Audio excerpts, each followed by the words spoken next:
It's time for another Dice Tower review with the Chief, Bart Brunsheen. Hi, this is the Chief from the Dice Tower, also known as Bart Brunsheen, and today I'm going to review Wild Pursuit. Very interesting game. It's basically a collecting game, but the premise is pretty unique. You are a scientist or a researcher that's going all around the world trying to safely capture animals so that you can, scientifically tag them or study them in their habitat or check them for disease or whatever.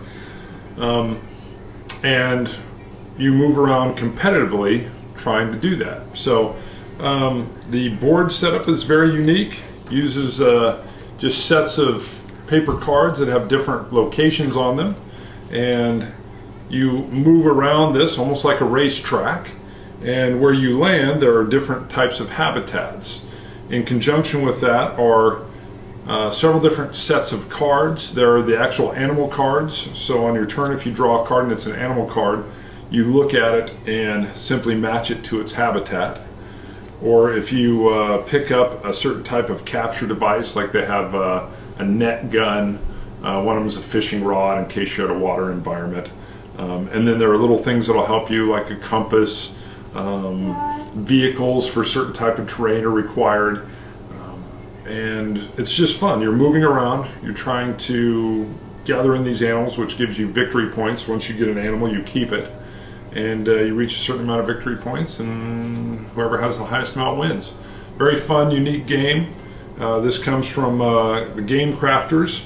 So it's got a little bit of a, not quite a homemade feel actually. Card quality is pretty good on this. The pieces, the little playing pieces are great, and we'll come in and take a closer look at it. Alright, the first thing I'm going to show you here in the closer look will be just the components of the game board. So here's the cards. You can see each one has two pieces of habitat on it. I'll bring this one up a little bit closer so you can see. This one happens to be the deep sea and the desert. Something I'm going to point out real quick while we have it up here is if you're moving around the board and you happen to stop in the desert, you can capture any animals that are here, but you must have a desert patrol vehicle. The desert, of course, is hazardous, so in this case you're automatically injured when you stop here unless you have one of the following survival gear, which are different cards that you may have collected: a desert patrol vehicle, an all-terrain vehicle, an off-road vehicle, or a Humvee. So before you stopped here, you'd want to have one of these, or simply take a damage marker, and I'll show you that in a little bit. It has the Wild Pursuit logo on the back. You simply shuffle these up blindly, lay them out, and it changes out the layout of your map or your board each time. So that's how these cards work. You can see the little player pieces that come with it. These are actually pretty nice. I like these. A little bit different pawns. They kind of actually look like little people. Of course, you get a die down here. Notice I said die, not dice. And you get these little chips. So these are the standard kind of plastic clear type chips that come from the Game Crafter when people use them to make their games. The way gameplay works is you simply have a movement phase. This is where you roll the die. On your turn, let's say I'm orange, and everyone starts in the city. You can go clockwise around, or counterclockwise. It's up to you. You can move up to the number on the die, but you do not have to move the full amount, so you can decide to stop early if you want. So let's just say I went 1, 2, and I stopped in the outback.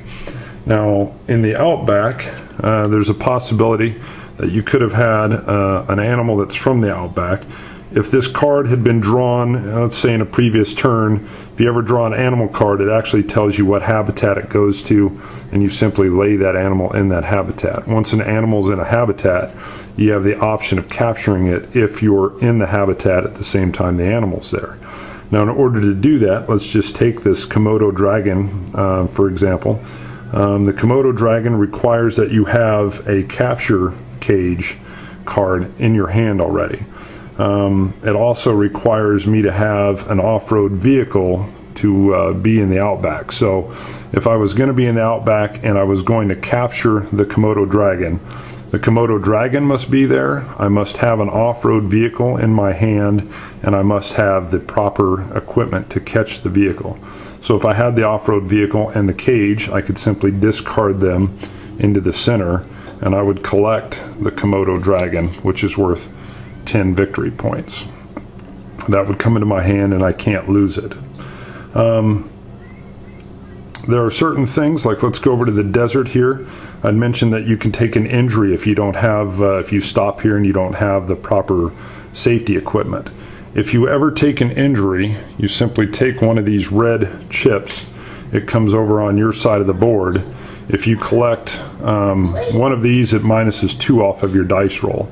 If you get 2 of them, of course, it would minus 4. Nice thing is, you can never have less than a 1 on your movement.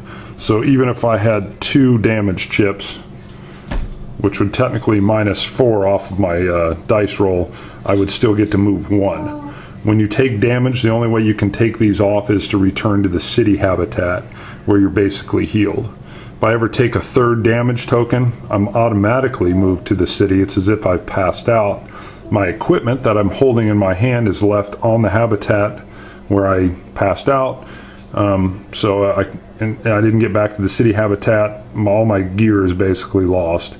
I'll have to either go back and collect it, or go, gather it slowly through drawing new cards. So, yeah, you can only have 1 set of capture device and 1 type of gear. There are some wild cards that some of them require you to play immediately, some of them you can hold on to. But you can only have like 1 capture device and 1 vehicle. So if I saw an animal come up in the deep sea, obviously my all-terrain vehicle and my net gun is not going to help me. I'm going to need some scuba gear in this case, and then depending on the animal that's there, I'll need some different kind of capture gear. You simply drop the gear if you want in the location where you're at, and grab new gear, and then hopefully you can capture the animal. Turn sequence simply goes as follows. You have a movement phase where you simply roll and move. You then draw a card from the draw pile, and if the draw card is an animal, it's placed on a habitat. If it's a capture device or survival gear, then you can keep it. Again, as I stated, you can only keep 1 type of capture device or survival gear. You can trade cards. So you can trade with other players at any time. You can do that at any phase in your turn, but you can only do it once. So that's something to keep in mind. And then to win the game, it's simply as soon as all the animals are gone and they've all been captured, you go through and total up the victory points on each card, and the person with the most victory points wins. So nice little game, and it looks fairly polished. I'll tell you, and you're not going to be able to really see it with my camera, but there is a little bit of haziness to the pictures on the cards. It's like they kind of have bad resolution. This is coming from a guy that doesn't have a high-def camera, so I'm not complaining. And for what you get, it's really nice. And you get the idea of what you're looking at. It's just not, the pictures aren't beautiful or stunning just because they're a little bit pixelated. Barely really notice. You're just reading the text. You can definitely tell what kind of habitat that you're moving to. And it doesn't hurt the game. Just a visual aspect. If it was produced by, I don't know, let's see, the designer did a Kickstarter deal, and he got the money to go ahead and bring up production values, I'm sure that would be one of the first things they would do, and it would make it look a little prettier. But other than that, it really looks great and it plays well. So in review, I really like the uniqueness of the game. Handles 6 players, which is nice. It's got a little bit of a race element as you move around. It's also got the collecting aspect of it. And I really like how it is combined in with this theme that you're a scientific animal researcher and you're traveling all around the world. It does a really good job of portraying that, and it's a fun game. If you're interested, you can go check it out. Wild Pursuit. See you guys. Chief. Thanks for watching our review today. For more information about board games, as well as the #1 board game audio podcast, check out Dicetower.com for reviews, interviews, and more. I'm Eric Summerer, and you've been watching The Dice Tower. Do, do.